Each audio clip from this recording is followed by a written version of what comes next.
इतनी चीजें लिखो।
हो गया।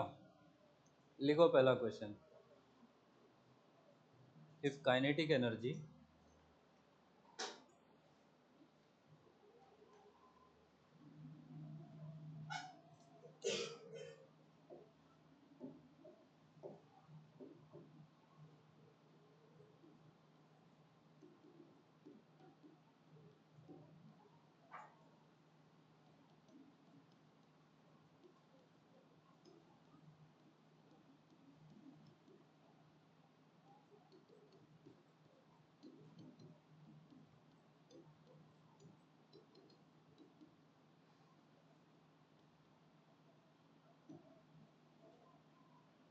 काइनेटिक एनर्जी 300% से बढ़ेगा तो लीनियर मोमेंटम कितने से इंक्रीज होगा?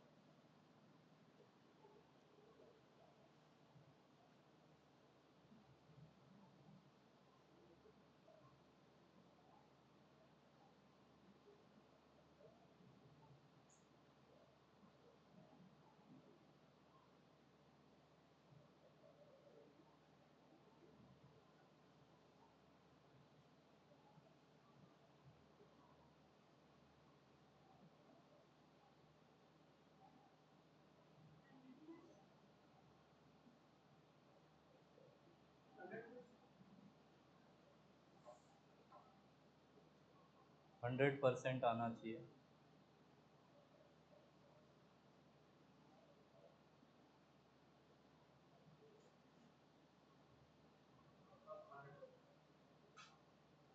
एक क्वेश्चन और है ऐसा ही, if kinetic energy increases by 3%, find percentage change in linear momentum.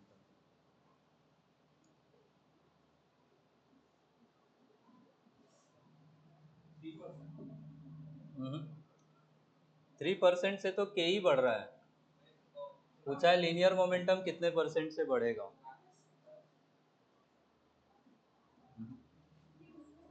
One तो नहीं है, वन तो बिल्कुल नहीं है।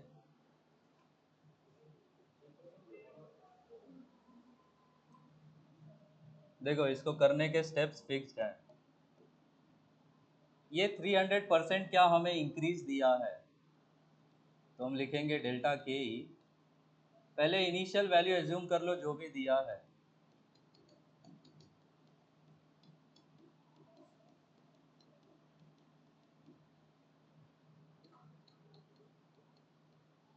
ये आपको दिया है चेंज इन काइनेटिक एनर्जी, यहाँ से चेंज निकाला जा सकता है, तो चेंज आपको दिया है 300%। परसेंटेज हमेशा इनिशियल वैल्यू पे निकालते हैं, तो ये 300% का मतलब क्या हो जाएगा, 300/100 इंटू के ई आई। यहाँ से ये चेंज आपको मिलेगा 3 के ई आई का। चेंज मिलते ही आप डेल्टा के ई को लिखोगे, के ई का फाइनल वैल्यू माइनस के ई का इनिशियल वैल्यू। यहाँ से आप के ई का फाइनल वैल्यू निकालेंगे, which would be change in kinetic energy plus initial kinetic energy. Change है 3 के ई आई का, इनिशियल के ई आई है, तो आपका फाइनल वैल्यू हो जाएगा 4 के ई आई। अब हमसे लीनियर मोमेंटम पूछा है, तो हमें पता है P इज इक्वल टू क्या होता है, रूट अंडर में 2m के ई। प्रोपोर्शनलिटी पे बात करेंगे हम लोग, P is proportional to under root में के ई। यहाँ से आप फाइनल बाय इनिशियल का रेशियो निकाल लो,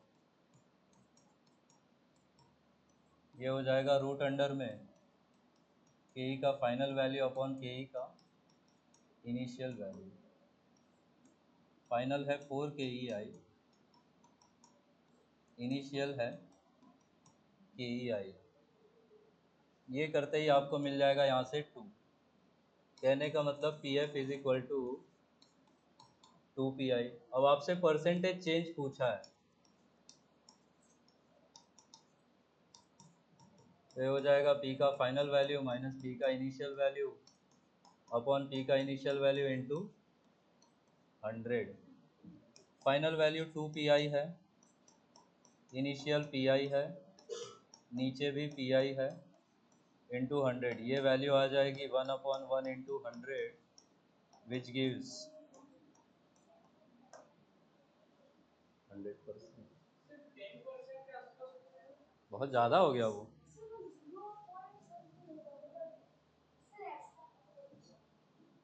0 पॉइंट हो गया तो क्या सॉल्व नहीं करेंगे?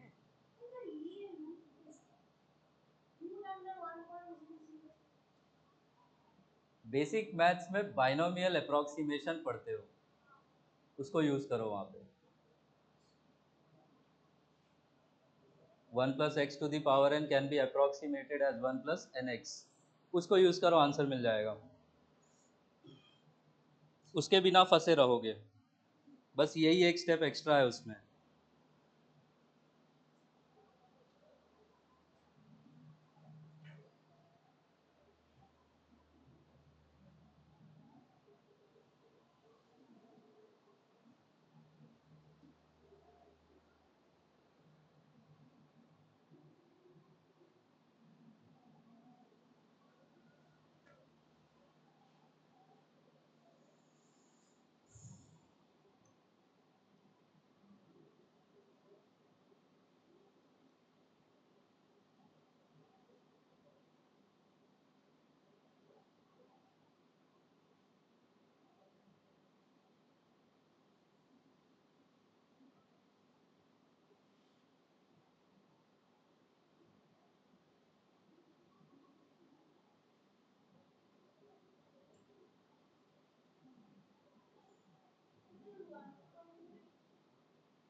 तो इंटू 100 करोगे तो 1.5 आ जाएगा।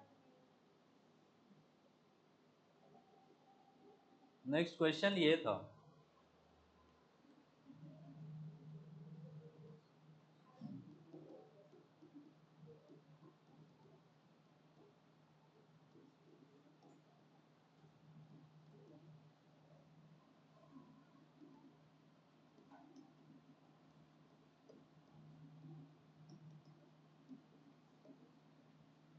काइनेटिक एनर्जी 3% से बढ़े तो लीनियर मोमेंटम कितने से।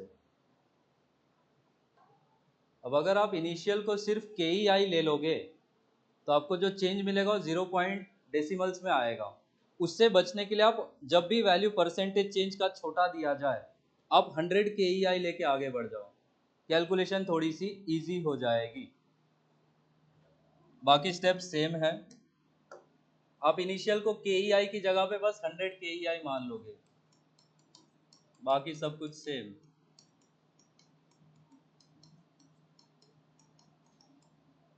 तो डेल्टा के ई हमें कितना दिया है, 3% ऑफ के ई आई, तो हो जाएगा 3/100 इंटू 100 के ई आई, तो ये कितना मिल जाएगा 3 के ई आई। के ई का फाइनल वैल्यू फिर कैसे निकालेंगे, इसी चेंज में इनिशियल को ऐड कर देंगे।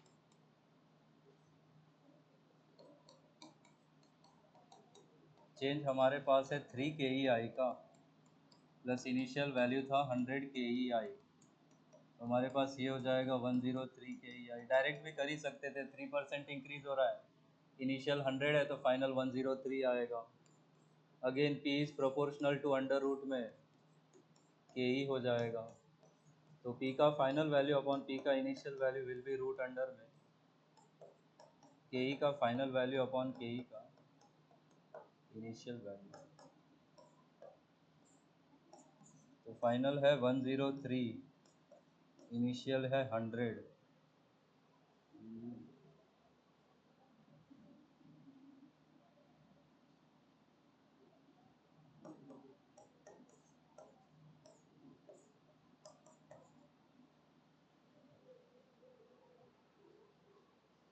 क्या ये ऐसा मिल गया, यहाँ पे आके रुक जाते हो आप लोग, है ना।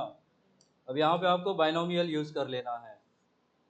इसको हम क्या लिख सकते हैं, 1 + 0.03, इसका पावर कितना, हाफ। अप्रॉक्सीमेटली क्या लिख सकते हैं, 1 + 1/2 इंटू 0.03, और ये हमें कितना मिल जाएगा 1 प्लस ऐसा मिल जाएगा, और ये कितना हो गया 1.015। तो पी एफ का वैल्यू हो गया 1.015 पी आई। बस अब आप परसेंटेज चेंज निकाल दो। तो बस यही एक स्टेप एक्स्ट्रा है जिसका ध्यान देना है।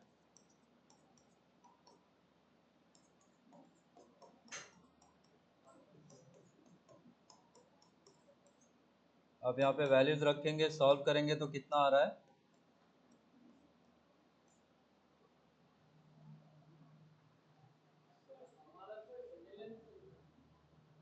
तो एनएलएम में ही तो है ये। पढ़ाने का ऑर्डर है, अपना अपना टीचर का स्टाइल है। अब जो वर्क पावर एनर्जी में पढ़ाएंगे वो काइनेटिक एनर्जी के पर्सपेक्टिव से पढ़ाएंगे। मैंने मोमेंटम शुरू किया, मैं मोमेंटम के पर्सपेक्टिव से पढ़ा रहा हूँ। सीखो यहाँ पे या वहाँ पे, क्या फर्क पड़ता है।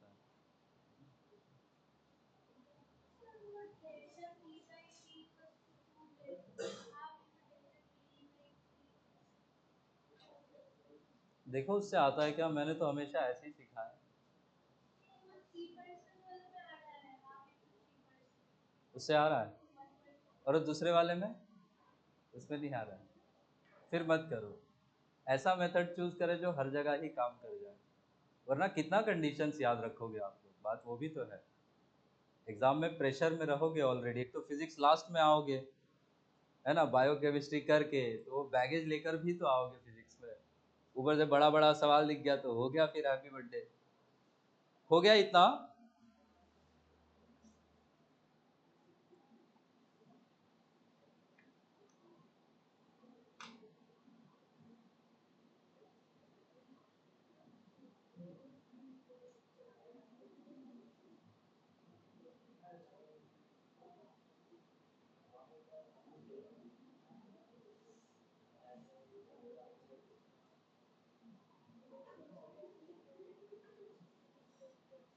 एक क्वेश्चन और लिखिए, लास्ट क्वेश्चन होगा यहाँ से।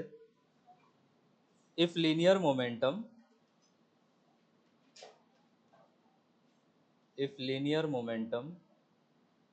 increases by 50%, if linear momentum increases by 50%, then kinetic energy will be increased by dash.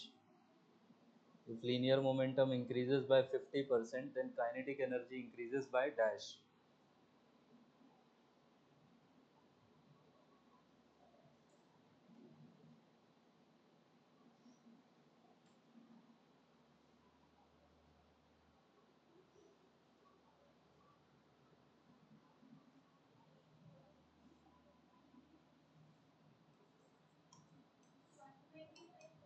हाँ,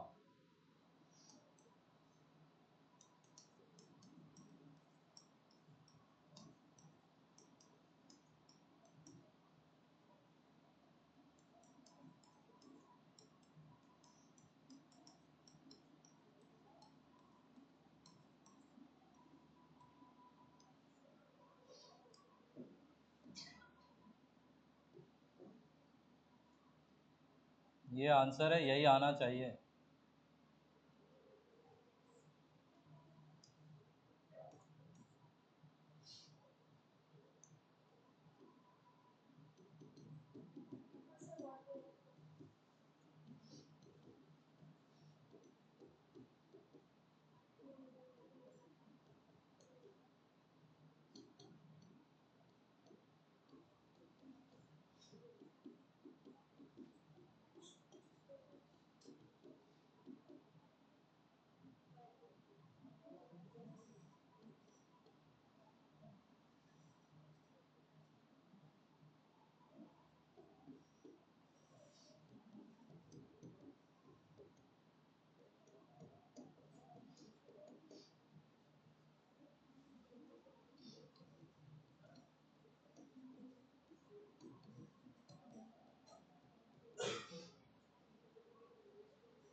it's all about the steps, steps वही रखने हैं। थोड़ा सा प्रैक्टिस कर लोगे तो फास्ट हो जाओगे, जल्दी निकाल लोगे।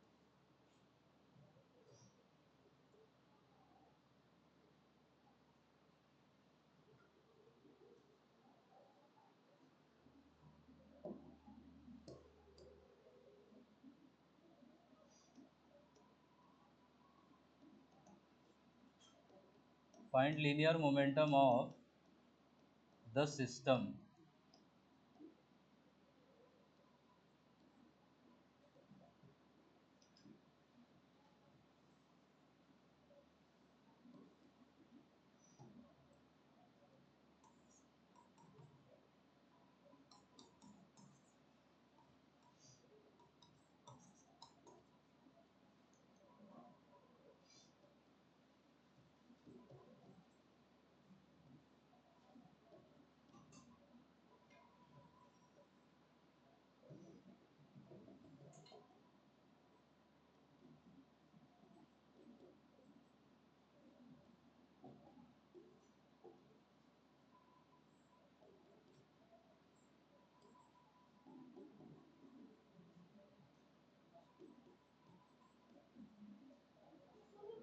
सिस्टम में दो दो ऑब्जेक्ट्स हैं। पहला ऑब्जेक्ट 2 kg का है, 6 से चल रहा है उधर की तरफ, दूसरा 1 kg का है, 5 से चल रहा है। तो जब सिस्टम का मोमेंटम बोला है तो इसका प्लस इसका आप ऐड करोगे, प्लस मोमेंटम कैसा क्वांटिटी है, वेक्टर, तो आप वेक्टर एडिशन करोगे। आ रहा है समझ में? ठीक है, इधर मिटाऊं क्या? उसको लिख लो दो फटाफट वो क्वेश्चन, तो मैं नेक्स्ट स्लाइड यूज करूँ। 17 यूनिट क्या होगा? kg मीटर पर सेकेंड। और डायरेक्शन के लिए क्या यूज करोगे? आई कैप। ठीक है, सेकेंड वाले में ज़ीरो, जितना राइट में है उतना लेफ्ट में है, तो नेट कितना हो जाएगा? ज़ीरो।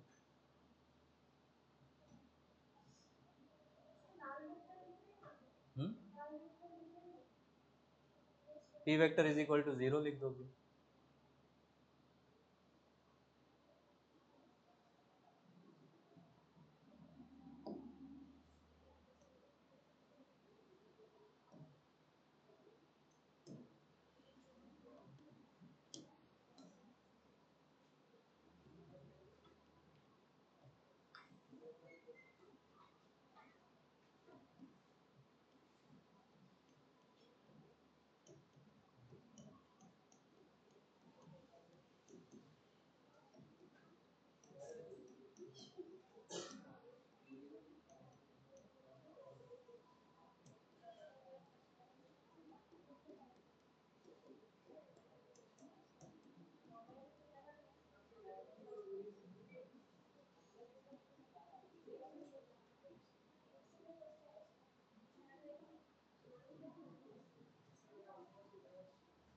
तो पहले का 17 एक्स डायरेक्शन में, दूसरे का 0 परपेंडिकुलर डायरेक्शंस में हो गया, तो क्या फॉर्मूला यूज करेंगे? रूट अंडर में ए स्क्वायर प्लस बी स्क्वायर।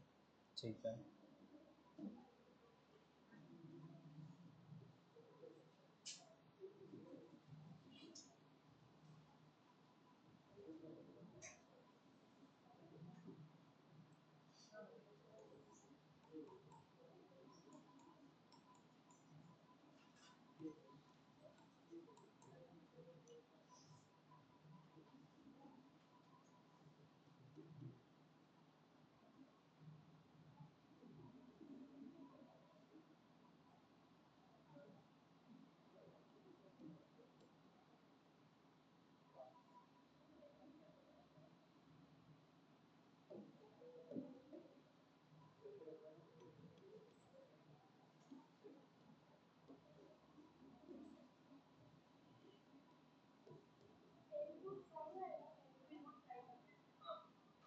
5। ठीक है।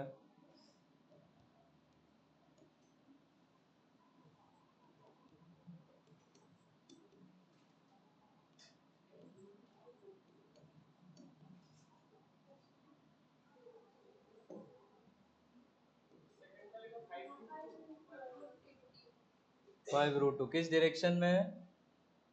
इसमें डायरेक्शन एक्स के साथ बता सकते हो क्या?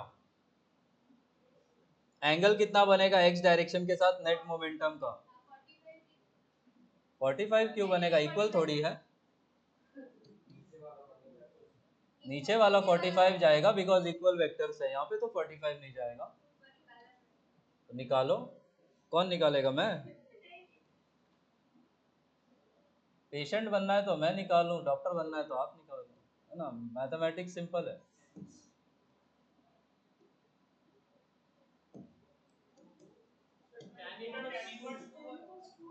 हम्म।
मैंने सबसे थोड़ा थोड़ा दे दिया है।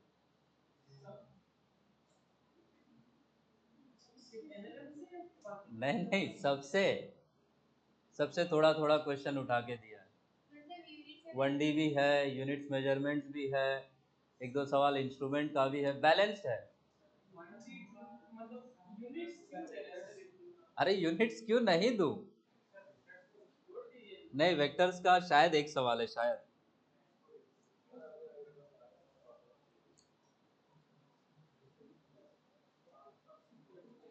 चलो आगे।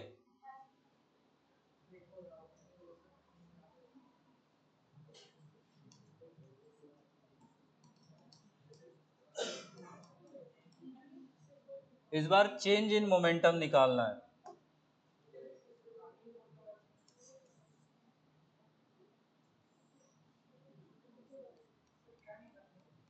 चेंज इन मोमेंटम मैग्नीट्यूड और डायरेक्शन में।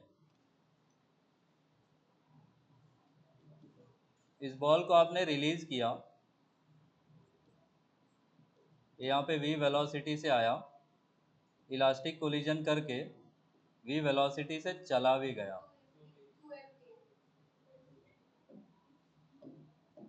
क्या बात करते हो?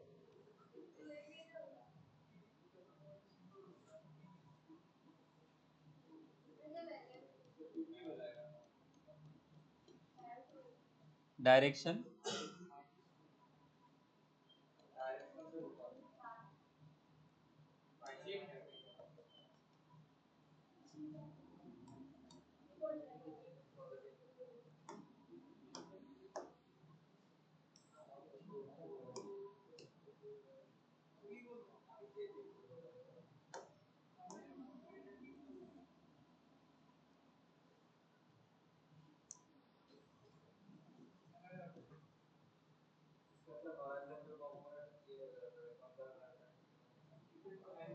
एंगल पे डिपेंड करेगा।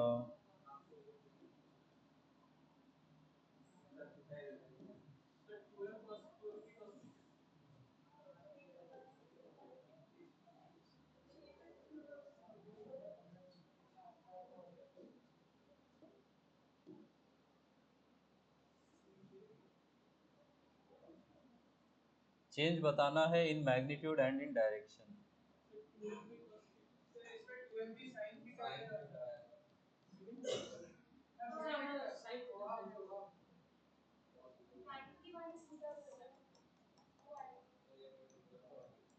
जो कंपोनेंट रिवर्स होगा उसको 2 टाइम्स करना, लॉजिक सिंपल है। अब वेलोसिटी के 2 कंपोनेंट उठाओ, देख लो कौन सा रिवर्स होगा कोलिजन के बाद, उसको 2 से मल्टीप्लाई कर देना। ट्रिक यही है।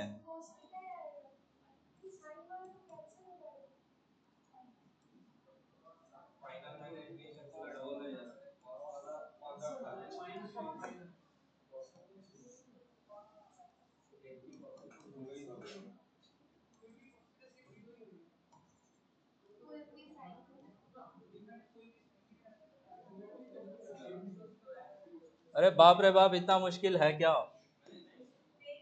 डेल्टा पी मतलब क्या होता है? कौन सा माइनस कौन सा value? Final minus initial. Momentum कैसा क्वांटिटी है? वेक्टर। तो ऊपर नीचे दो डायरेक्शंस में है, तो ऊपर वाला कैसा लोगे? पॉजिटिव। नीचे वाली डायरेक्शन कैसी होगी? फाइनल मोमेंटम ऊपर की तरफ है, आप इसको क्या लिखोगे? एम बी, और डायरेक्शन के लिए आई कैप लिख दोगे। माइनस इनिशियल किधर है? सॉरी, जे कैप, जे कैप। अरे ठीक है, जे कैप होगा। मैं चेंज कर दूं, मैं इधर आई कैप मान लो तो, बट वो मेरा इंटेंशन है नहीं। यहाँ जवाब दो। ये क्या, इसका क्या हो जाएगा? एम वी तो होगा ही, लेकिन डायरेक्शन के लिए हम क्या यूज करेंगे? माइनस जे कैप। ये माइनस और माइनस प्लस होके हमें क्या दे देगा? 2 MV जे कैप। अब ध्यान से सुनना, एम वी से आया, एम वी से गया, तो चेंज कितने का आएगा? 2 टाइम्स आएगा। फाइनल वाले की डायरेक्शन में आएगा। फाइनल अगर ऊपर जा रहा है तो चेंज इन मोमेंटम का भी डायरेक्शन किधर होगा? ऊपर। ठीक है। यही कॉन्सेप्ट चेंज इन वेलोसिटी में भी होता है। फाइनल वेलोसिटी जिस डायरेक्शन में, डेल्टा वी का डायरेक्शन उधर ही होगा। इस वाले क्वेश्चन में देखो, आपको क्या करना है, आपको वो कंपोनेंट निकालना है जो अपनी डायरेक्शन को बदल ले। तो आप कंपोनेंट्स उठा लो पहले तो। हॉरिजॉन्टल के साथ एंगल थीटा दिया है तो ये एंगल कितना हो जाएगा, थीटा। v का राइट में कंपोनेंट कितना आएगा, v cos थीटा, और परपेंडिकुलर कंपोनेंट कौन सा आएगा, v sin थीटा। इस सरफेस से कोलिजन के बाद v cos थीटा बदलेगा या v sin theta, v sin theta ऊपर हो जाएगा, ठीक है। आप कंपोनेंट्स कर भी सकते हो, हॉरिजॉन्टल से एंगल आपको दिया था थीटा, तो ये वाला हॉरिजॉन्टल कंपोनेंट कितना हो जाएगा, v cos थीटा, और ऊपर कंपोनेंट कितना मिल जाएगा, v sin थीटा। तो कौन सा वेलोसिटी कंपोनेंट है जिसने डायरेक्शन बदली, v sin थीटा। तो आपका जो चेंज इन मोमेंटम आएगा that would be m into कौन सा कंपोनेंट रिवर्स हो रहा है उसको 2 से मल्टीप्लाई करना है, 2v sin थीटा। और जो रिवर्स हो रहा है उसका डायरेक्शन किधर है, जे कैप, तो आपके चेंज का भी डायरेक्शन कहाँ होगा, जे कैप में। आ रहा है समझ में। तो फाइनल वाले की डायरेक्शन देना और उस कंपोनेंट को 2 टाइम्स करना जो रिवर्स हो जाए। जो डायरेक्शन नहीं बदल रहा है वो मोमेंटम चेंज में कंट्रीब्यूट भी नहीं करेगा, ठीक है।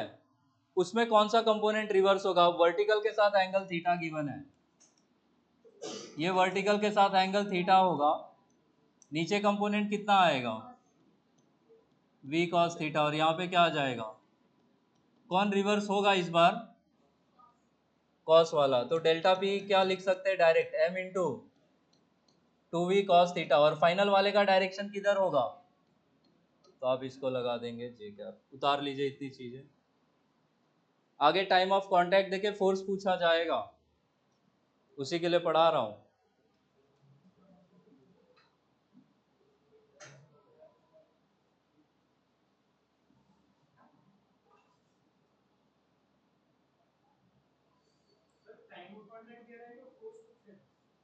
Delta P by delta T, तो डेल्टा पी ऐसे ही निकालोगे, डेल्टा टी से डिवाइड करते जाओगे, यही लॉजिक है।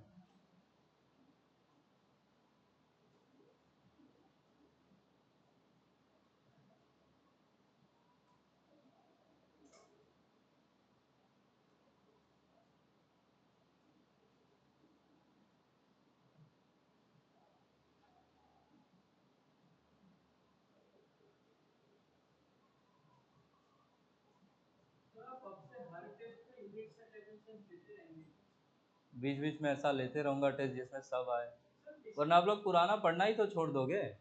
आप लोग डेली नया कंटेंट पढ़ रहे हो, पुराना पढ़ने के लिए आपको मजबूर करना हमारी मजबूरी है। अदरवाइज आपको लगेगा 1D 2D बहुत अच्छा है, बट धीरे धीरे आपका मेमोरी जाएगा नीचे, नेचुरल है। तो उससे डरो मत, ऐसा शॉर्ट नोट्स इसलिए बना के रख लो कि कम टाइम में पूरा चैप्टर रिवाइज हो जाए।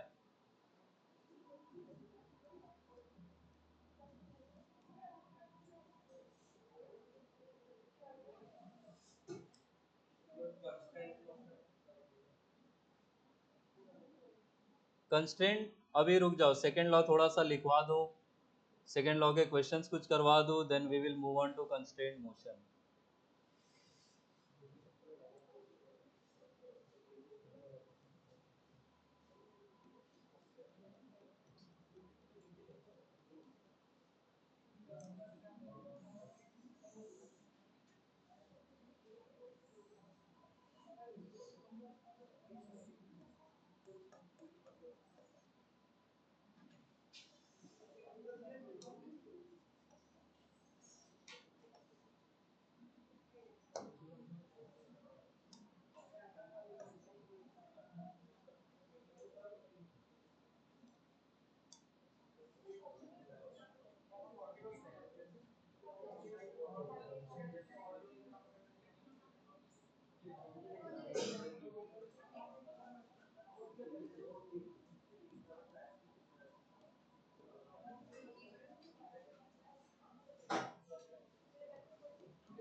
एक जेट ऑफ वाटर है, ठीक है।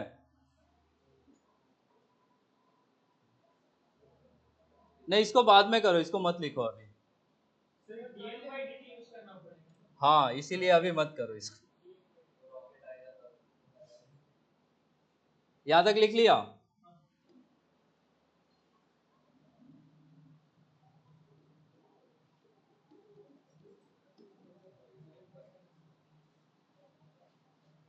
रुक जाओ रुक जाओ, नोट में क्या ये पॉइंट लिखवाया था क्या, बताना जरा, कि एक्सटर्नल फोर्स होगा तो सिस्टम का मोमेंटम जीरो होगा बट इंडिविजुअल ऑब्जेक्ट्स का चेंज हो सकता है, क्या ये लिखवाया है? नोट में ही होगा कहीं।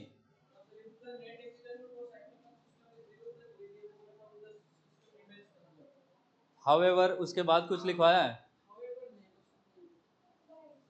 लिख लो उसको।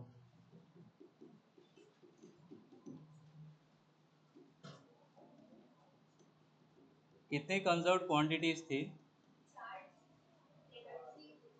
चार्ज, एनर्जी, लीनियर मोमेंटम, और लीनियर मोमेंटम के कंजर्व होने के लिए क्या कंडीशन थी? एक्सटर्नल फोर्स कितना होना चाहिए? ये लिखवाया होगा, वो नहीं लिखवाना चाह रहा हूँ मैं यहाँ पे, यहाँ पे कुछ और लिखवाना चाह रहा हूँ। लास्ट क्लास आई थिंक उसी पे खत्म हुआ था।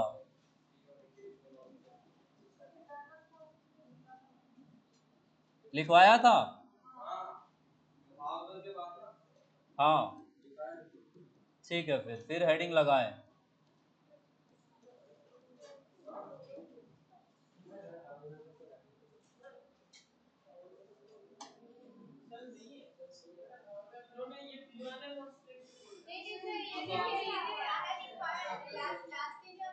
लिखाया है, ए लिखाया है। However, linear momentum of individual objects may change, यही लिखना है बस। इंटरनल एक्सटर्नल फोर्स में देखना एक बार, ये सब याद मत दिलाओ, लास्ट ईयर नहीं लिखवाया था।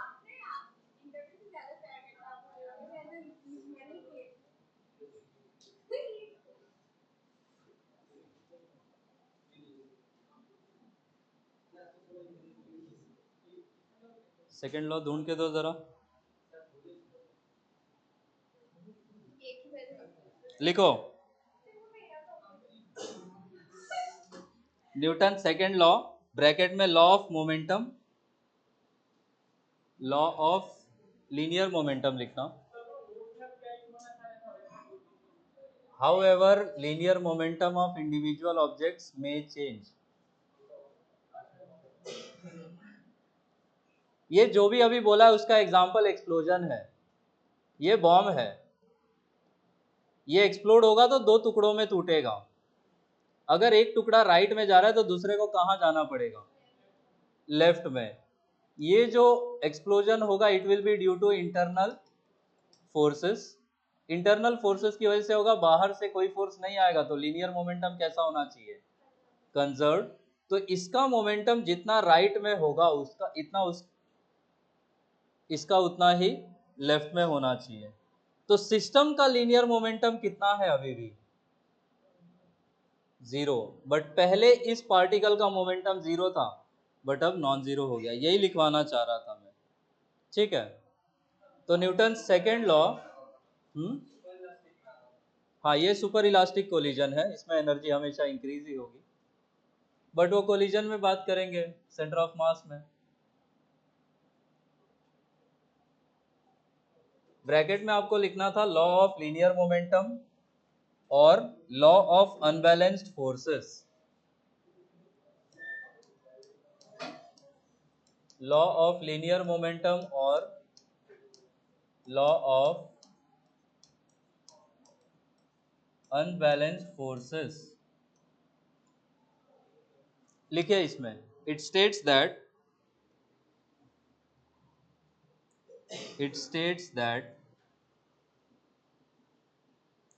the net external force it states that the net external force acting on it states that the net external force acting on any object is equal to the rate of is equal to the rate of change of linear momentum of the object। is equal to the rate of change of linear momentum of the object. उसके नीचे ये लिख ले,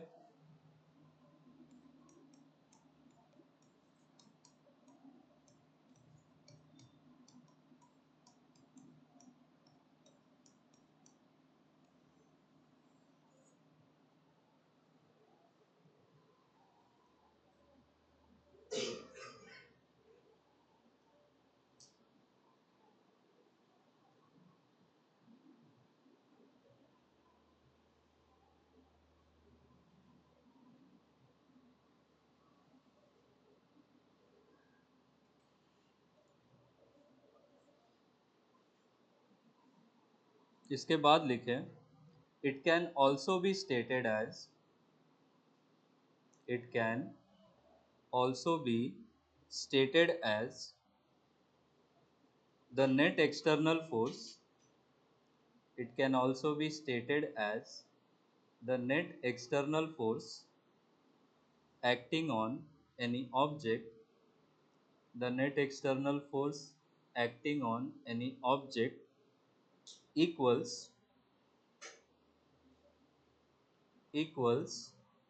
mass times acceleration of the object, equals mass times acceleration of the object. ये लिख लो.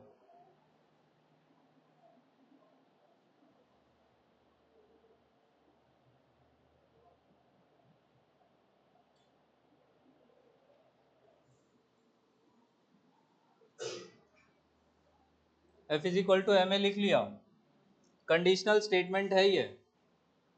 चलो आगे. Linear momentum को क्या लिखते हैं हम लोग, m इंटू वी.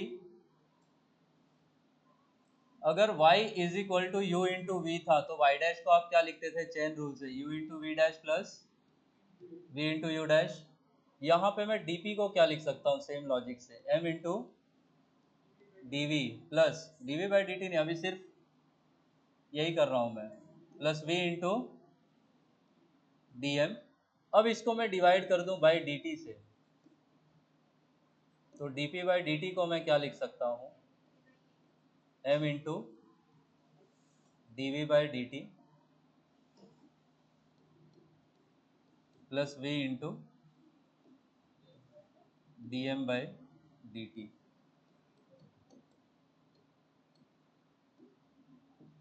ये है एक्चुअल सेकेंड लॉ. अब यहां से आएंगी दो कंडीशंस. अगर m हो जाए कांस्टेंट, अगर मास कांस्टेंट है तो इसका चेंज इन मास dm का वैल्यू कैसा आएगा, या फर्स्ट डेरिवेटिव dm कैसा हो जाएगा, 0. तो हम f को क्या लिख सकते हैं फिर, f is equal to d p by d t is equal to, यहाँ से क्या 0 हो जाएगा, ये वाला पार्ट क्या, तो हमें मिलेगा m into what, d v by d t. और 1D में क्या पढ़ा था, d v by d t को क्या लिखते हैं, एक्सिलरेशन. तो ये हो जाएगा मास टाइम्स एक्सिलरेशन. तो F is equal to m a कब ट्रू है, जब मास कांस्टेंट हो जाए. वेरिएबल मास सिस्टम में F is equal to m a नहीं लगाओगे, दैट बीइंग रॉकेट प्रोपल्शन वाले केसेस. क्या रॉकेट का मास कांस्टेंट होता है, कम होते जाता है. क्यों कम होते जाता है, रॉकेट में मैक्सिमम मास है किस चीज का, फ्यूल का. उसका मैक्सिमम पेलोड उसका फ्यूल है. फ्यूल जैसे जैसे कम होगा उसका मास क्या होगा. तो अब अगर v हो जाए कांस्टेंट, रॉकेट्स के केस में v कौन सा कांस्टेंट है, v जिस रेट से गैसेस इजेक्ट हो रही है, आ रहा है समझ में, उस v को हम कांस्टेंट रखते हैं तो dv कितना हो जाएगा, 0. f कितना मिल जाएगा फिर, अब dv वाला टर्म 0 हो जाएगा तो हमें क्या मिलेगा, v into dm by dt.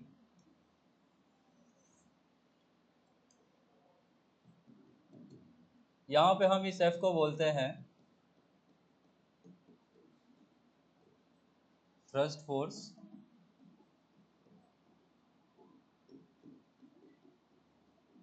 और इस इक्वेशन को आपको यूज करना है इन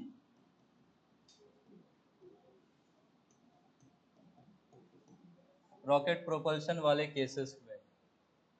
dm बाई dt को हम बोलेंगे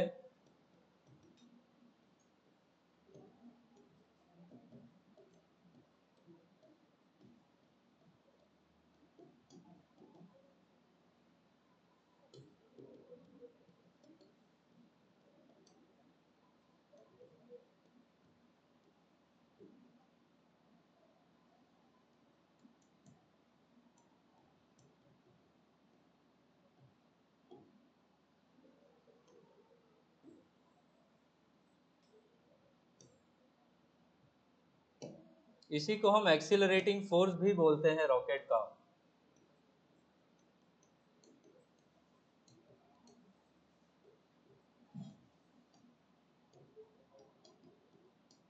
इतनी चीजें लिख लो।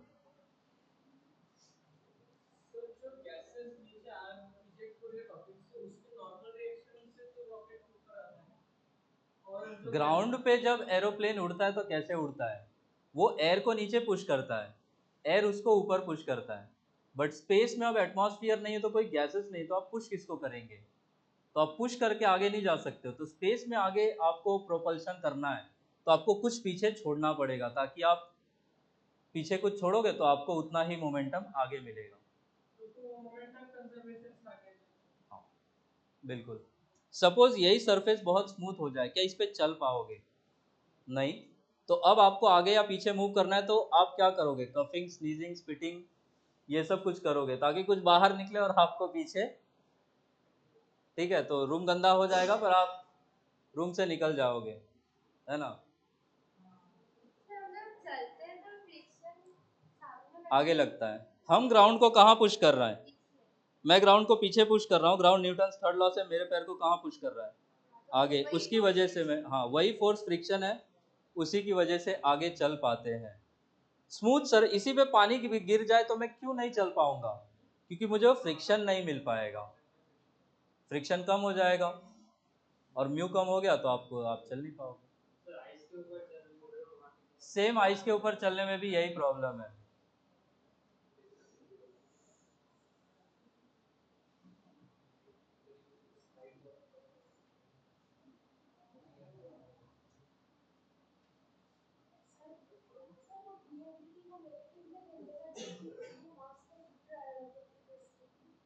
वो कंजम्पशन का ही रेट दिया होता है तो आप उसको पॉजिटिव ही लेते हैं। उसका डेफिनेशन है कि फ्यूल कंज्यूम्ड।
लिखिए, पहला क्वेश्चन हो गया क्या छाप के?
लिखो क्वेश्चन पहला।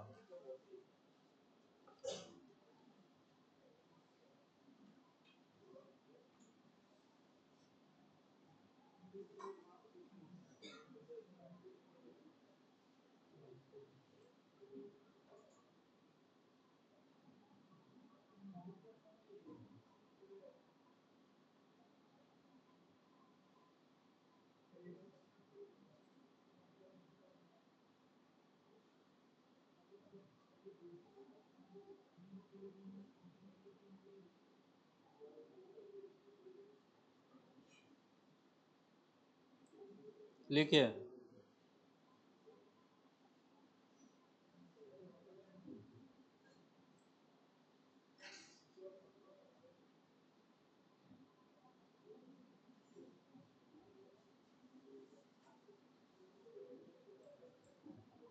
दिवाली रॉकेट, लिखो question. Diwali rocket is ejecting Diwali rocket is ejecting 50 gram of gases per second. Diwali rocket is ejecting 50 gram of gases per second at a velocity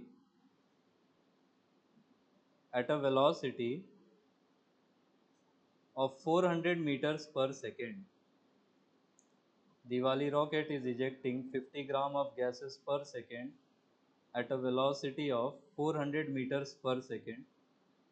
The accelerating force on the rocket will be the accelerating force 20 Newton.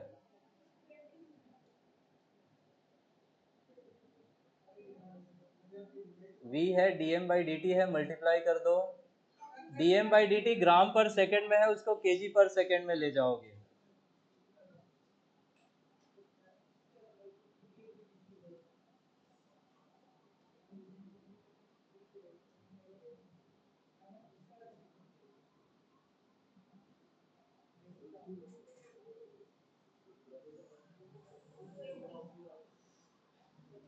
तो आपसे thrust force पूछा है, क्या formula?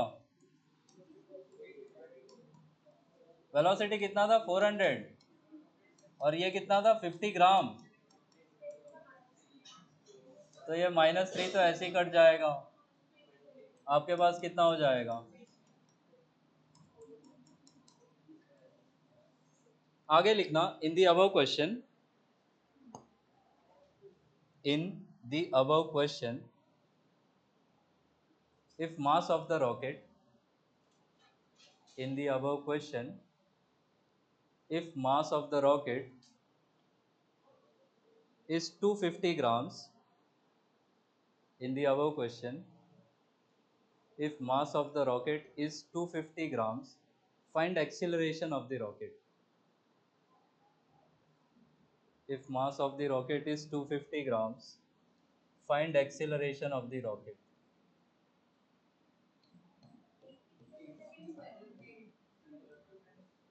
अब आगे कौन सा force लेके जाएगा?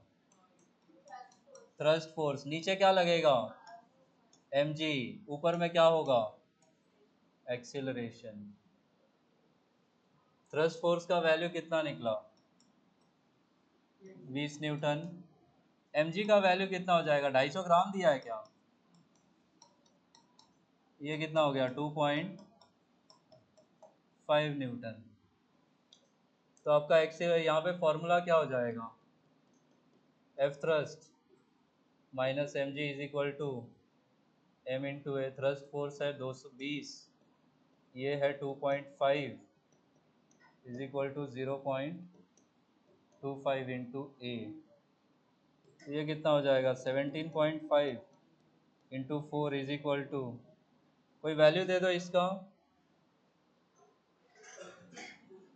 70 क्या, 80?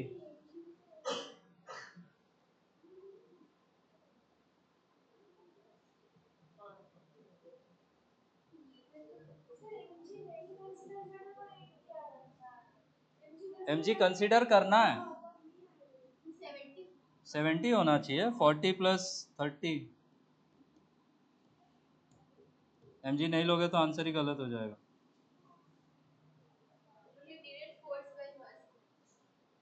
ऐसे कैसे, mg भी तो है।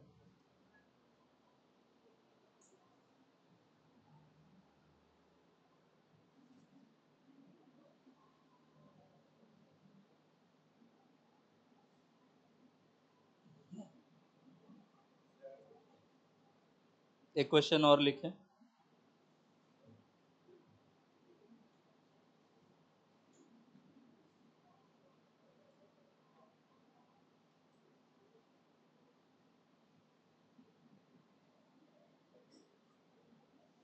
अब 5000 kg रॉकेट, अगला क्वेश्चन है, a 5000 kg rocket is set for vertical firing. A 5000 kg rocket is set for vertical firing. The exhaust speed is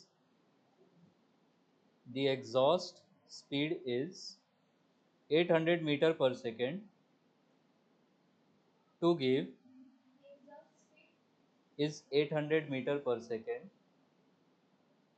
To give an initial upward acceleration. To give an initial upward acceleration of 20 meters per second square. To give an initial upward acceleration of 20 meter per second square. The amount of gases ejected, the amount of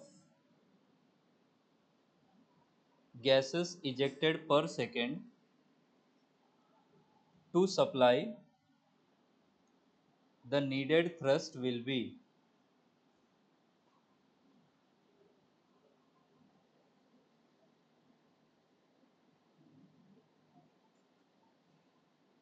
ये second वाला equation use करना, ये blue वाला। पहले thrust force निकालना, उसको v dm by dt के बराबर पुट कर देना, वहां से dm by dt मिल जाएगा।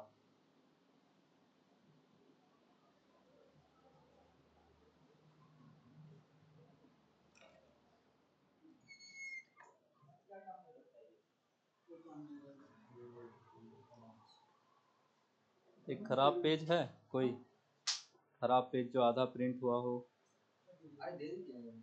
लिखना। यहाँ पे नहीं, घर से पेन के आना पड़ेगा, क्या होगा? अच्छा, कि हम क्लास के बिटवीन अभी एक बस नॉर्मल वीडियो होगा, तुम लोगों को कोई दिक्कत है? ओके, अगर ये लोग हाँ बोल दिया तो बाद में हम यूज करेंगे, कोई कुछ नहीं बोल पाएगा। ठीक है, क्योंकि हम जो डाउट का हुआ ना उसमें हम अलग ड्रेस, तो दो वीडियो। ठीक है,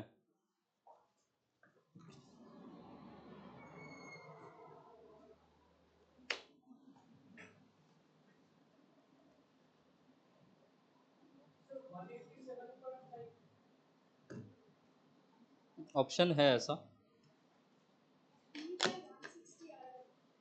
कितना? 16 का रेसिप्रोकल होता है, आई थिंक वो, देखो भूल रहा हूँ, 0.8 समथिंग, 0.08, 0.0625, वो 16 का रेसिप्रोकल है।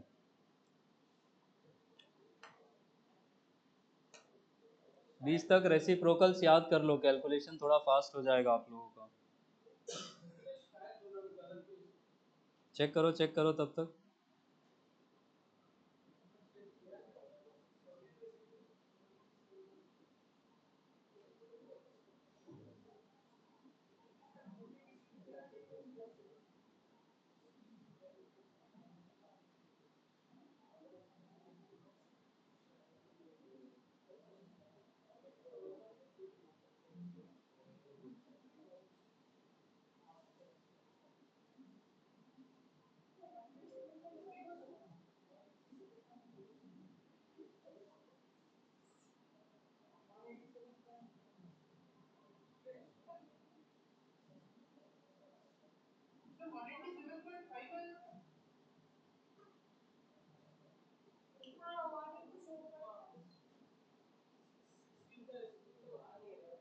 राजन ने कितना आया?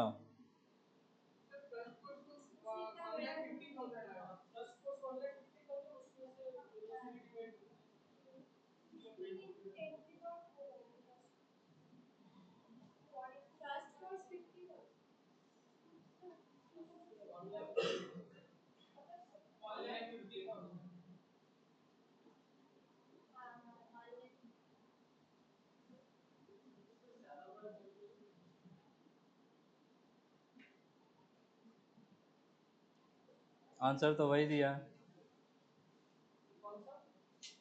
187 पॉइंट।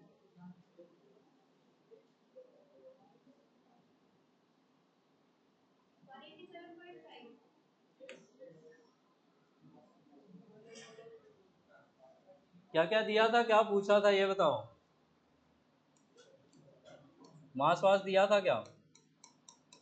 कितना किलो मास था? तो ये नीचे इसका ग्रेविटी कितना लग जाता? 5 × 10⁴। एक्सीलरेशन कितना था? 20। पहले थ्रस्ट फोर्स निकाल लेंगे, क्या इक्वेशन हो जाएगी? Thrust force -5 × 10⁴ is equal to कितना हो जाएगा? 5 × 10⁻³ इंटू एक्सीलरेशन कितना हो जाएगा? 20।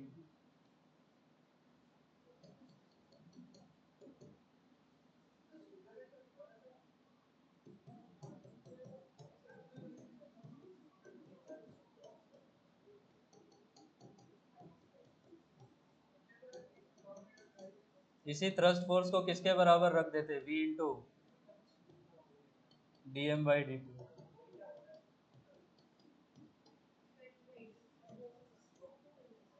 वेलोसिटी कितना दिया था? कितना आ रहा है? 180।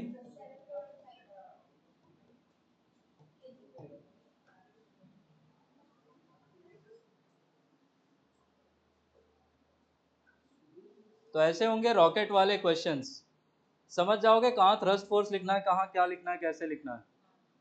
ठीक है।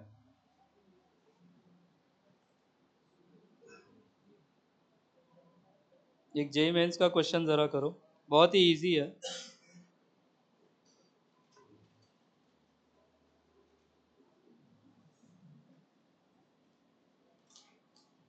लास्ट क्वेश्चन है रॉकेट का, फिर एक ह्यूमन हार्ट का भी कर लेंगे, फिर आगे चलेंगे।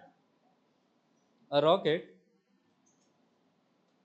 a rocket with a lift of mass, a rocket with a lift of mass O double F 3.5 into 10⁴ kg, a rocket with a lift of mass 3.5 into 10⁴ kg is blasted upwards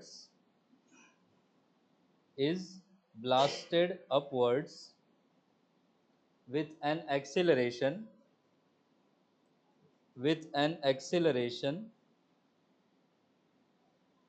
of 10 meters per second square,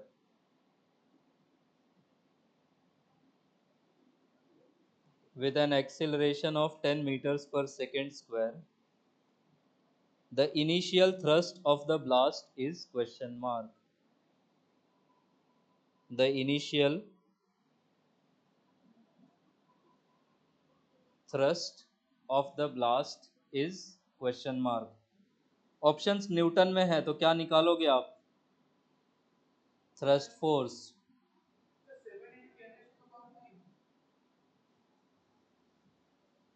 calculate किए कि याद है? 2 times हो जाएगा वो उधर जाके। ये आंसर आना चाहिए।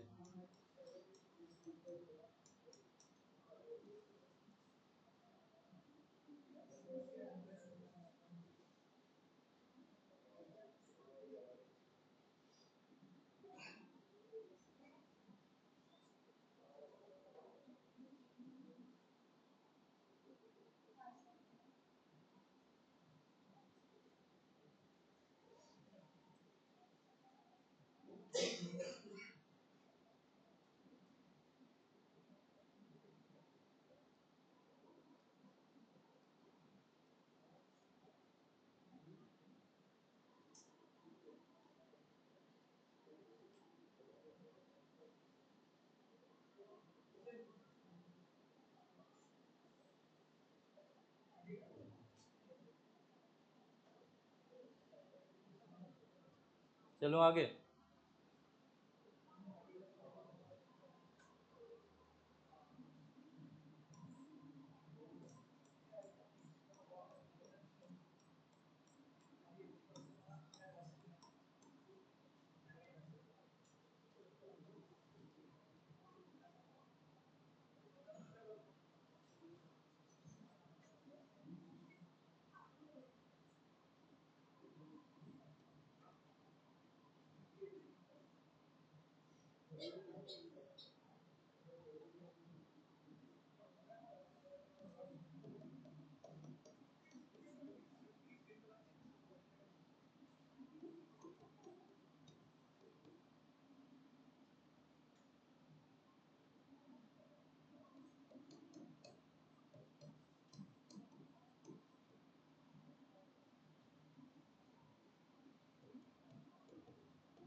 डायरेक्शन,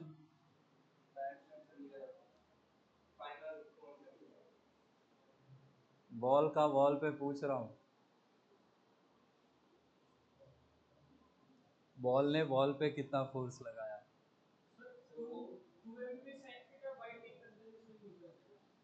डायरेक्शन, फंसोगे डायरेक्शन में, एक ऑप्शन प्लस में देंगे, एक माइनस में देंगे।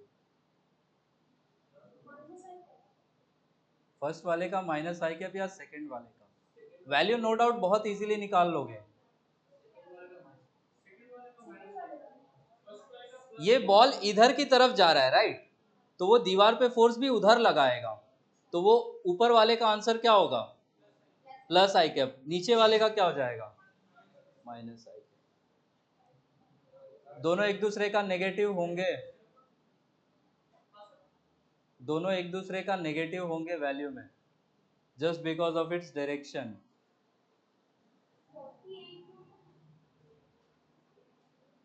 48, 24 आना चाहिए आयशी, कहीं गड़बड़ हुआ।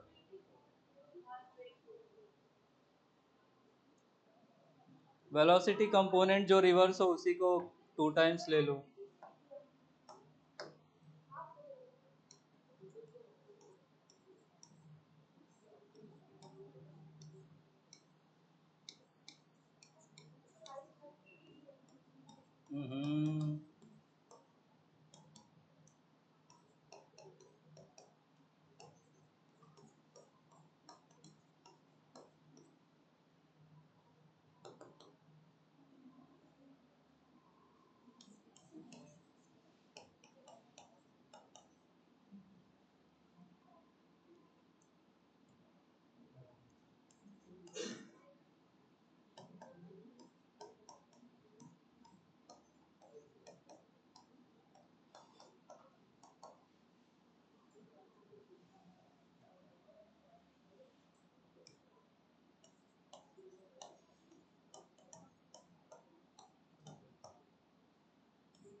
कितना आया वैल्यू?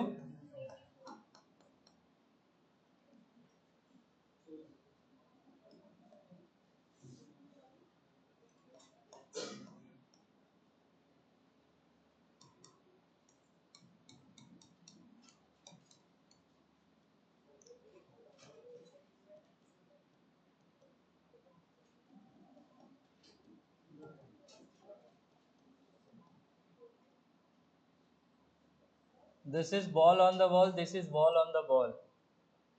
ऐसे क्वेश्चन में हमेशा बॉल का मोमेंटम चेंज निकालते हो तो आप बॉल पे लगने वाला फोर्स निकालते हो।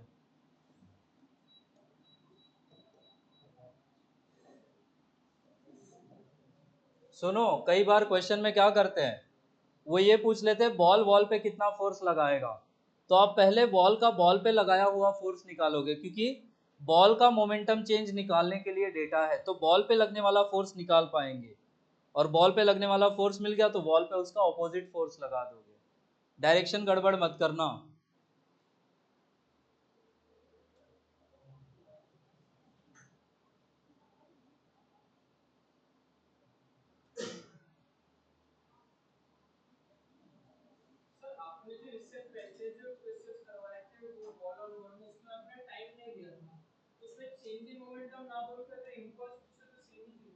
Impulse he change in momentum होता है। हो गया ये लिख के?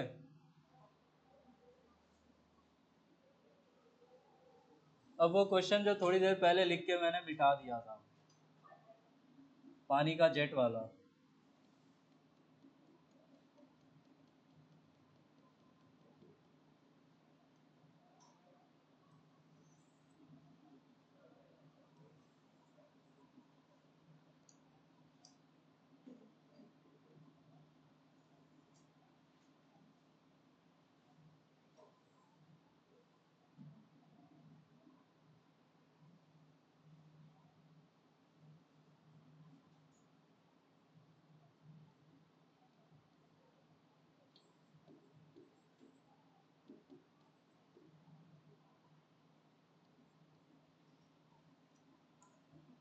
रो डेंसिटी का लिक्विड है, v स्पीड से आ रहा है, और जो इनकमिंग जेट है उसका क्रॉस सेक्शन का एरिया a है।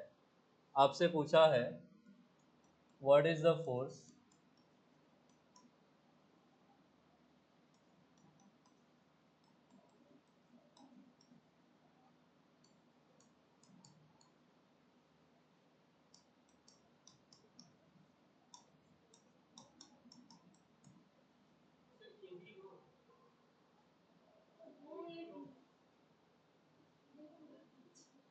कुछ तो छूट रहा है।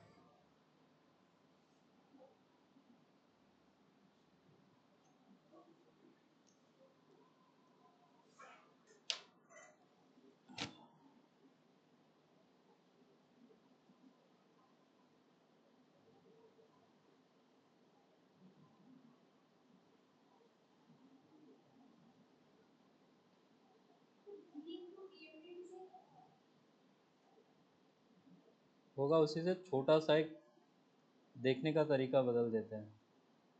ड्रिफ्ट स्पीड के डेरिवेशन को याद करके करना हो जाएगा, अगर उसका स्टेप्स याद है तो।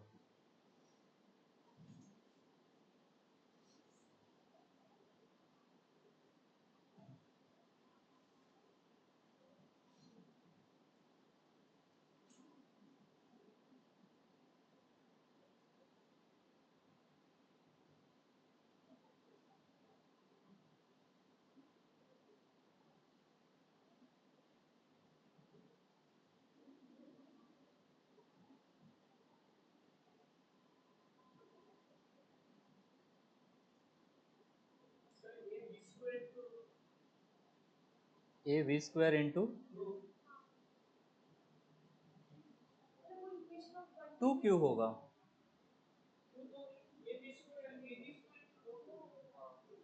रो ए वी स्क्वायर कह रहे हो ना, मुझे 2 सुनाई दिया, 2 नहीं आएगा।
फाइनली ये इधर चला गया, ये इधर चला गया, आधा पानी ऊपर जाएगा आधा नीचे जाएगा, फाइनल मोमेंटम कितना हो जाएगा? 0। इनिशियल मोमेंटम कितना हो जाएगा? m into we. m निकालने में खेल है। जो फोर्स एक्सर्टेड है, आपसे किस पे पूछा है? Jet on wall. हम निकालेंगे force exerted by wall on the jet. ये हो जाएगा delta P of the jet upon delta T. Delta P of the jet अगर हम निकालें, मैग्नीट्यूड अभी निकालना चाह रहा हूँ बस, तो फाइनल कितना है? 0। इनिशियल कितना है? m into V. तो जो डेल्टा पी है जेट का, that would be m into V. Density, mass और वॉल्यूम में क्या रिलेशन है? Density is equal to mass को क्या लिख सकते हैं? Density into volume. यहाँ पे मैं L लेंथ कंसीडर कर लूँ,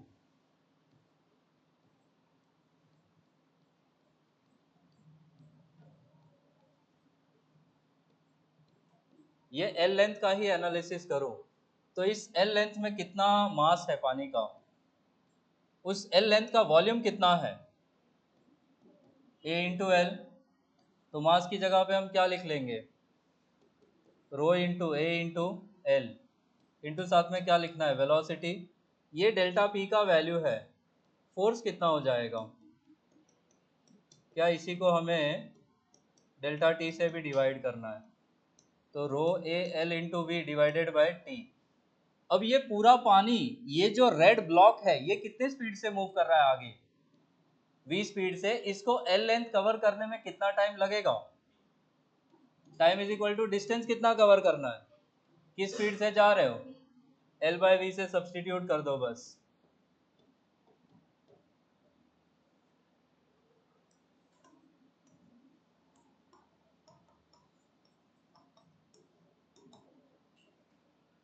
ये हो जाएगा फोर्स। ये एंगल वैंगल पे आता तो तभी सेम ही लॉजिक लेना था, कंपोनेंट ले लेते, वो कंपोनेंट को 2 टाइम्स करते, जो वेलोसिटी में ये रिवर्स होता।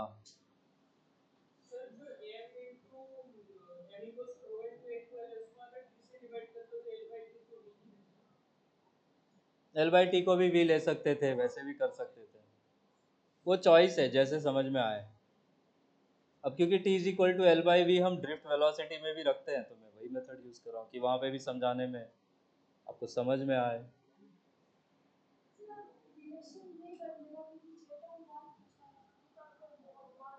जेट वॉल पे इधर की तरफ ही लगाएगा,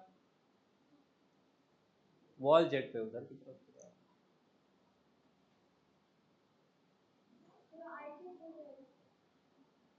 हाँ, हमसे जो पूछा है वो आई कैप हो जाएगा। तो इसका जो फाइनल आंसर होगा that will be rho a v square, और डायरेक्शन में इसका डायरेक्शन क्या होता? Minus i cap.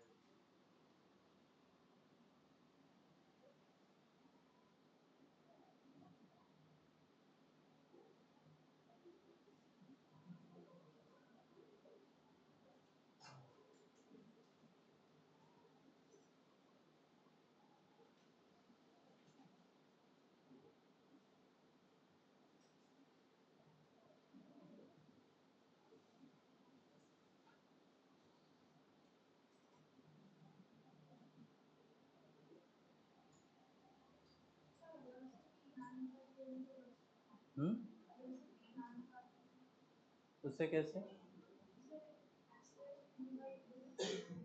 Acceleration v by T.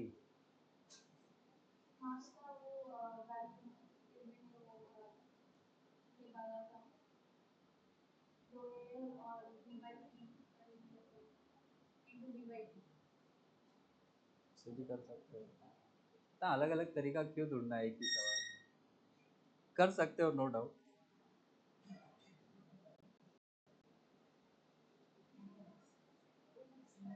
एक क्वेश्चन लिखिए, अ मशीन गन, लिखिए अगला सवाल, अ machine gun fires a bullet, a machine gun fires a bullet of mass 4040 gram. A machine gun fires a bullet of mass 40 gram with a velocity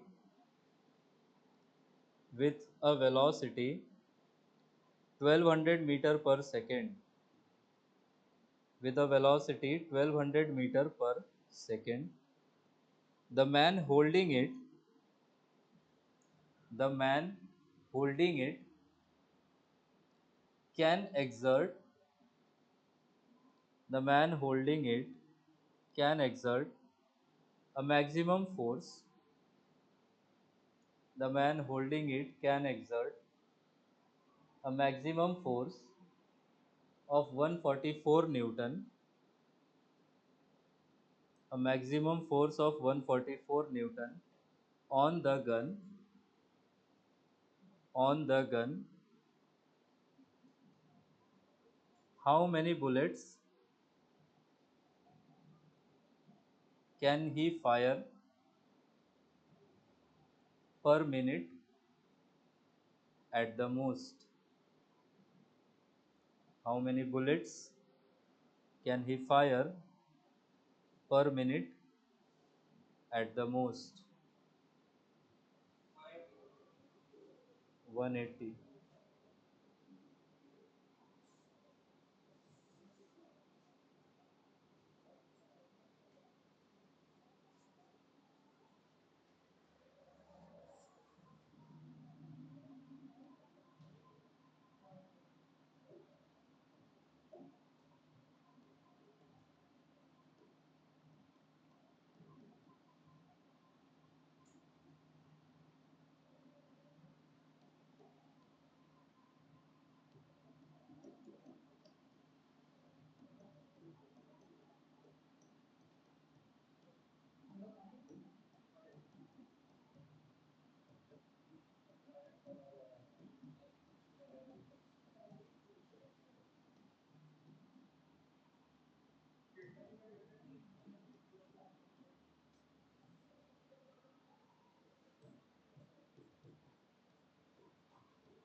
ये formula use करना है ऐसे questions में।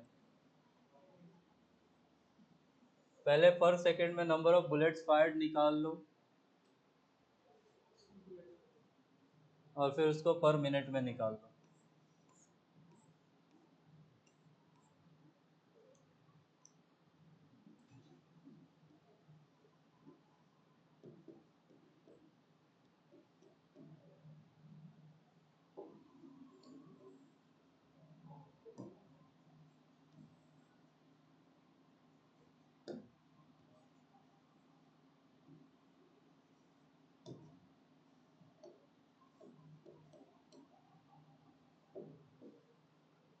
Bullet का momentum change कितना? m मास है, v speed से जा रहा है और यहाँ पे सब कुछ है एट रेस्ट, तो इनिशियल मोमेंटम भी कितना हो जाएगा? 0। फाइनल मोमेंटम कितना हो जाएगा? mv। तो delta P of one bullet कितना हो जाएगा? ये हो जाएगा mv। therefore f is equal to n into delta P of one bullet. Force कितना था? 144। मास कितना था? और वेलोसिटी? और यहाँ से n कितना आएगा? 3।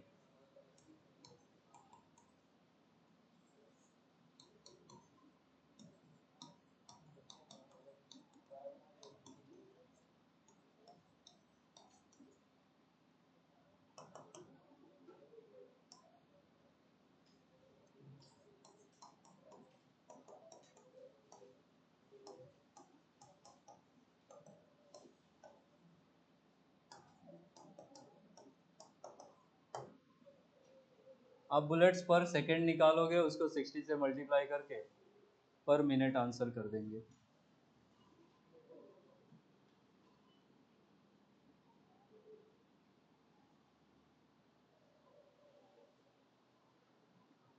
क्या गन भी रिकॉइल करता है?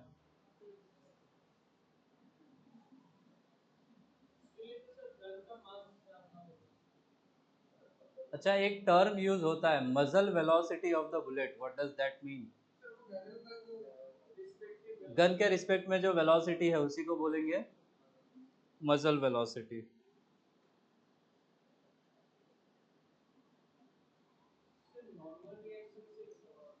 हम्म।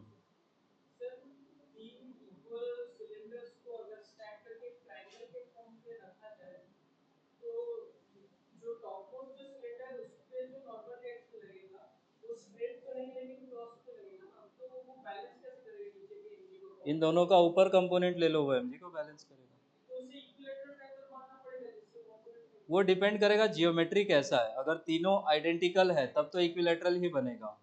बट कई बार वो साइज अलग अलग कर दे तो आपको वो जियोमेट्री यूज करनी पड़ेगी, अंदर सेंटर्स को ज्वाइन करके वो जो ट्रायंगल बनेगा उसके हिसाब से कॉस थीटा साइन थीटा निकालना पड़ेगा। तो एक बार ड्रॉ करके करोगे तो इजी, आइडेंटिकल है तो बहुत इजी है, फिर इक्विलेटरल हो जाता है। फिर वो 60-60 पे निकलेगा, एक हॉरिजॉन्टल कंपोनेंट ले लो, वर्टिकल ले लो, हॉरिजॉन्टल वाले कट जाएंगे, वर्टिकल वाले ऐड होके वो एमजी को बैलेंस करेंगे। ठीक है।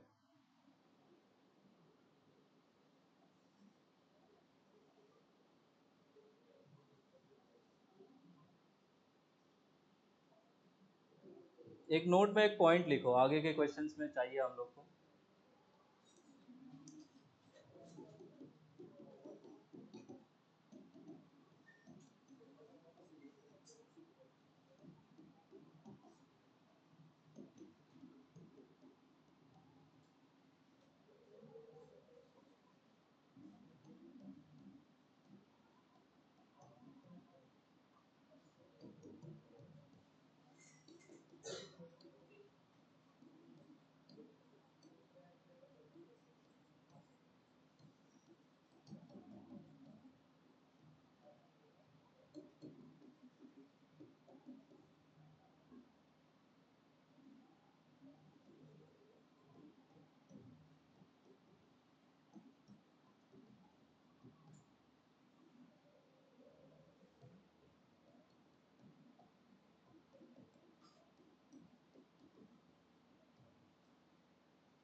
इतनी चीजें लिखो।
टग ऑफ वॉर में दोनों साइड पे दोनों फोर्स लगा रहे हैं सेम फोर्स, तो टेंशन हम कैसे निकालेंगे? नेट फोर्स तो जीरो है।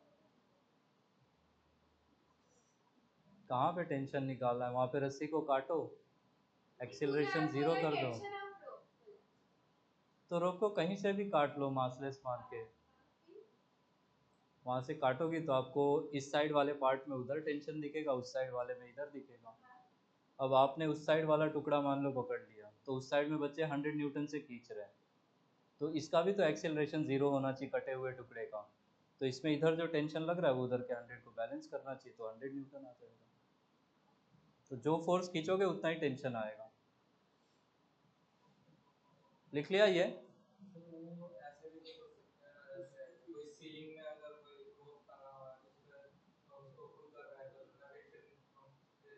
उतना ही सीलिंग भी खींच रहा है।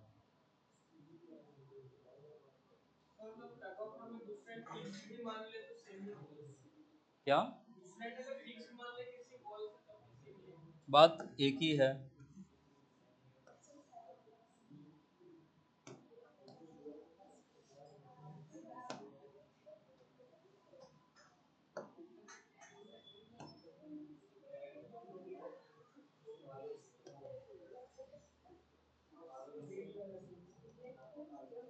लिख लिया?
जब तक फ्रिक्शन नहीं बढ़ा लेता हूँ तब तक सब स्मूथ ही रहेगा। हम्म।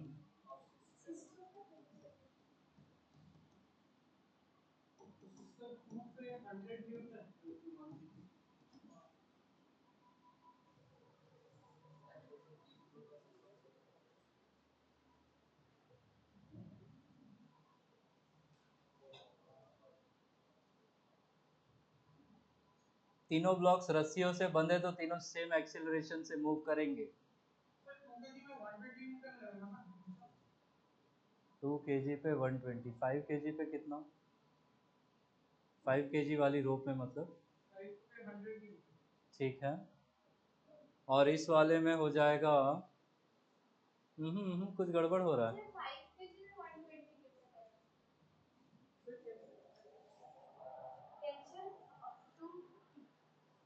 मारो मुझे। स्टेप 1 में कॉमन एक्सीलरेशन निकालो। वो 20 आया, तो 5 kg में 5 × 20 होगा ना नेट फोर्स। 160 120 क्यों आएगा? 160 आना चाहिए। 200 आ जाएगा तो पहला ब्लॉक तो इक्विलिब्रियम में ना हो जाएगा।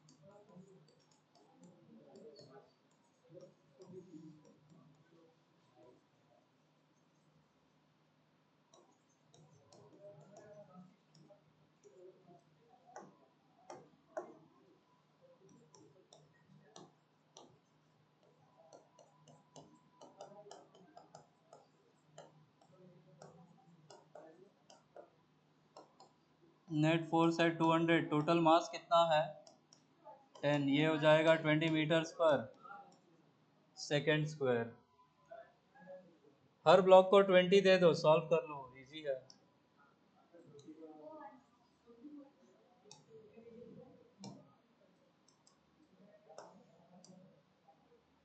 5 kg को बनाए, 5 kg पे आगे कौन सा फोर्स लगेगा टुवर्ड्स राइट? रस्सी है तो टेंशन लगेगा, दूसरी रस्सी है तो T2 लगेगा। इस पे एक्सीलरेशन कितना है? 20। तो एक्सीलरेशन की डायरेक्शन में यही है, सपोर्टिंग फोर्स, अपोजिंग 0 है। बॉडी का मास 5, बॉडी का एक्सीलरेशन 20, T2 आ जाएगा 100 न्यूटन।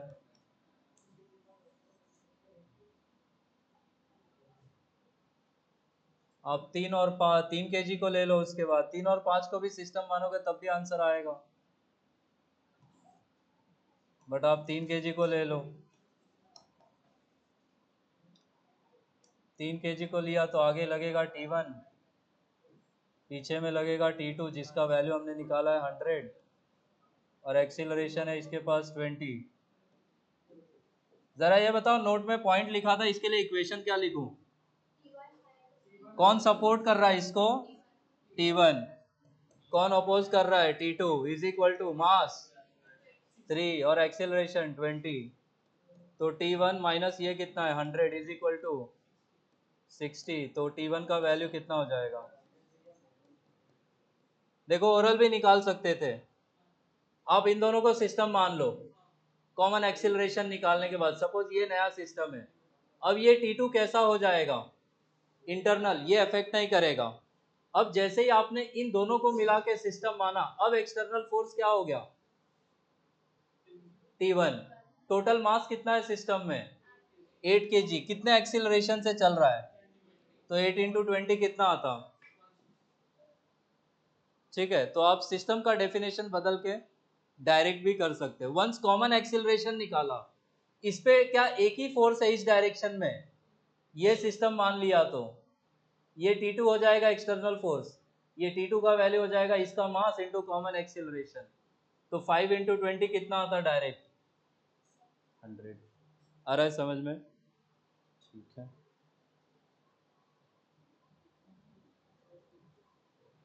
चलूं आगे।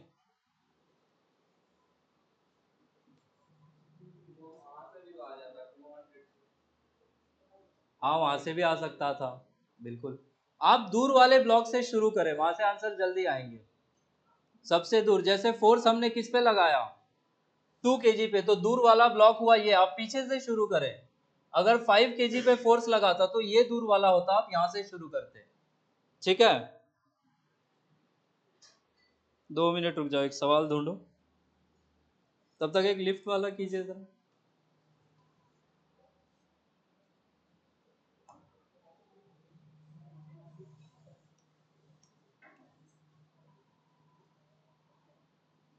या लिफ्ट वाला करने से पहले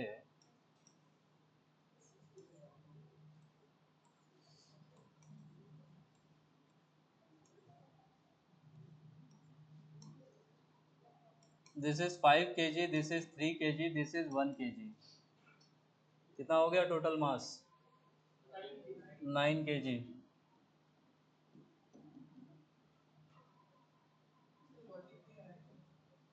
क्या लॉजिक? ओ, पीछे से लगाना पड़ेगा, नहीं मेक सेंस।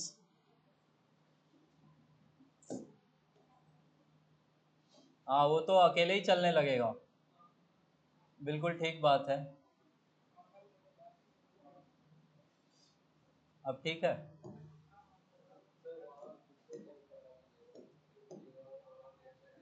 सब कुछ स्मूथ है जब तक फ्रिक्शन नहीं पड़ रहे हो।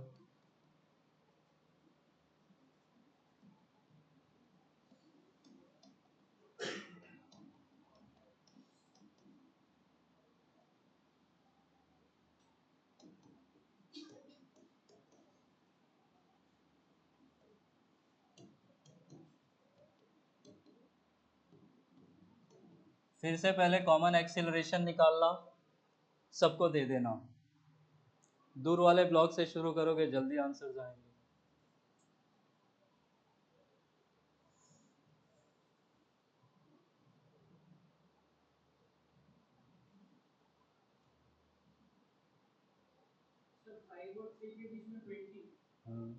ठीक है, कितना अर्चिता?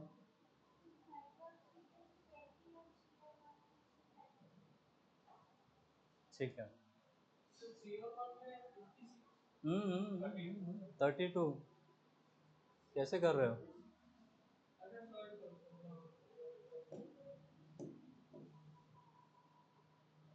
देश संकट में इसीलिए है।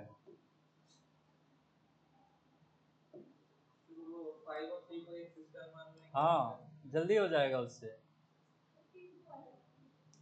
32। पहले कॉमन एक्सीलरेशन निकाल के फिर आगे जो मर्जी वो करो।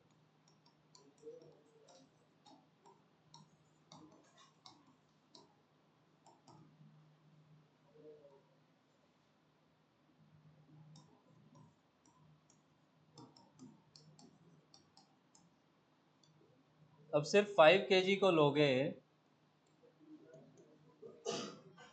5 kg को पीछे वाले ब्लॉक्स किधर पुश करेंगे, लेफ्ट में या राइट में? अरे ये बताओ, इसको ये पीछे वाले ब्लॉक्स किधर पुश करेंगे? आप मान लो ये N1 है, एक्सीलरेशन कितना है इसके पास, तो N1 डायरेक्टली कितना आ जाएगा?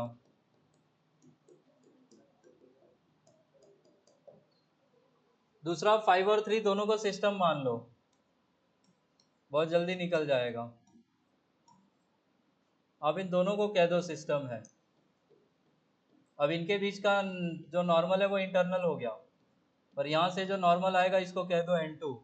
ये दोनों एक कॉमन एक्सिलरेशन से मूव कर रहे हैं, विच इज कितना? 4 मीटर्स पर सेकेंड स्क्वायर। तो आप N2 को डायरेक्टली लिखते हैं। मास कितना है सिस्टम में? 8, और एक्सिलरेशन कितना है? 4। आंसर कितना आता? 32 न्यूटन।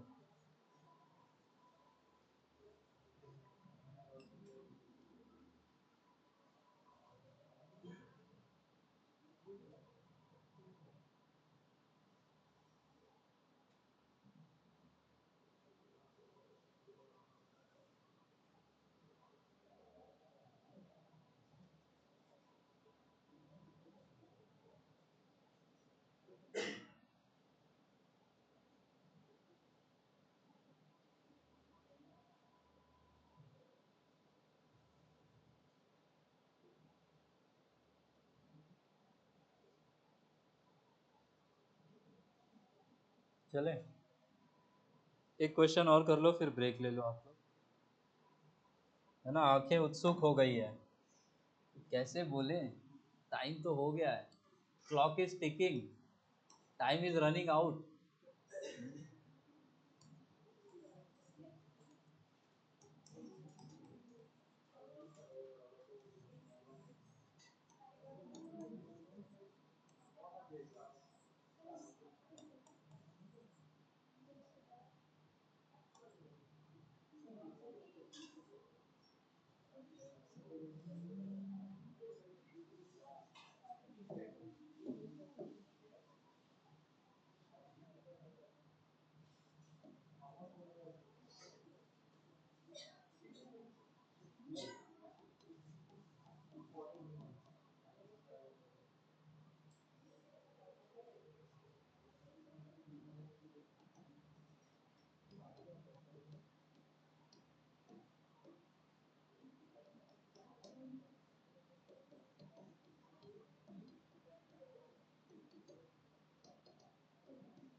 ये कर दो फिर ब्रेक।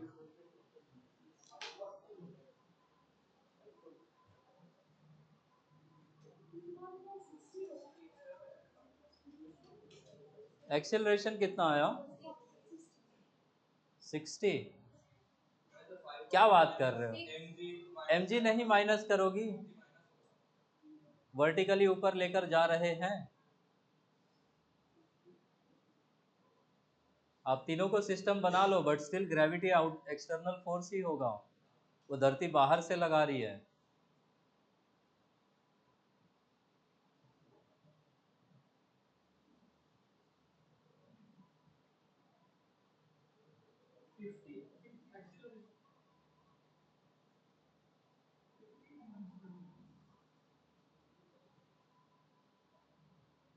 हम्म, ठीक है। 50 आ गया तो एक एक को अलग अलग दे के आगे बढ़ जाओ। फिर से अलग अलग भी दोगे तब भी एक्सिल ये ग्रेविटी का कंसीडर करके चलना।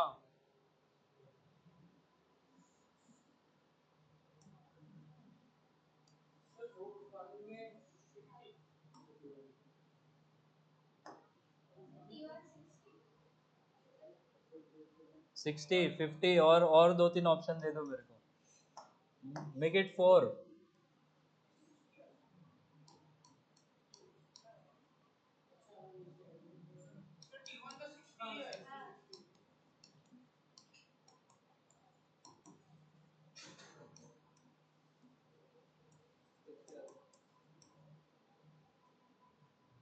किधर बड़ा फोर्स लग रहा है, ऊपर या नीचे?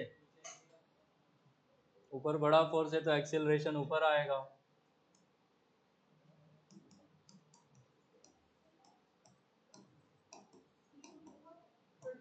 इस बार बस नेट फोर्स ऊपर वाला माइनस नीचे वाला करना है। 240। और एक 60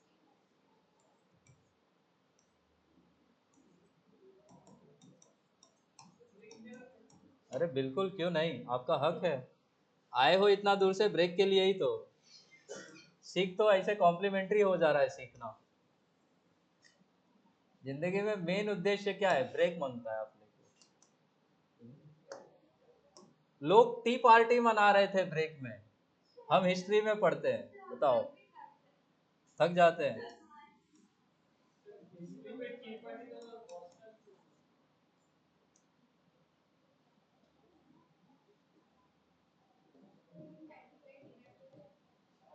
चुप हो जाओ।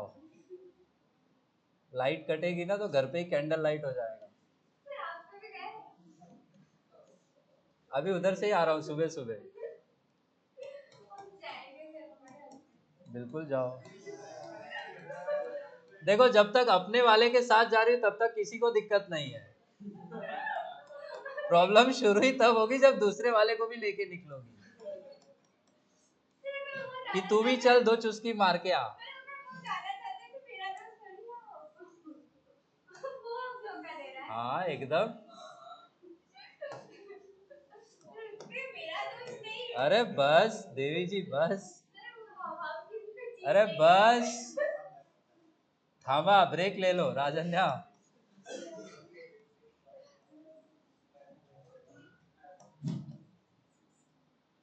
इन दोनों को मानेंगे सिस्टम तो ये जो पहला रोप का टेंशन है ये हो जाएगा इंटरनल। ऊपर लगेगा T2, नीचे कितना लगेगा? 40।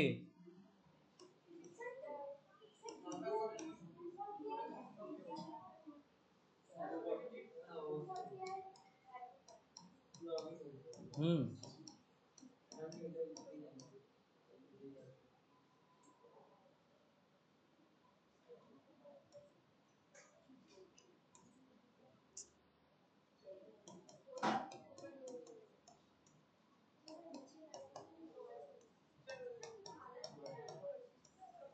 क्या चलो? अब चलो निकलो फटाफट। ब्रेक ले लो, बाकी बातें ब्रेक के बाद।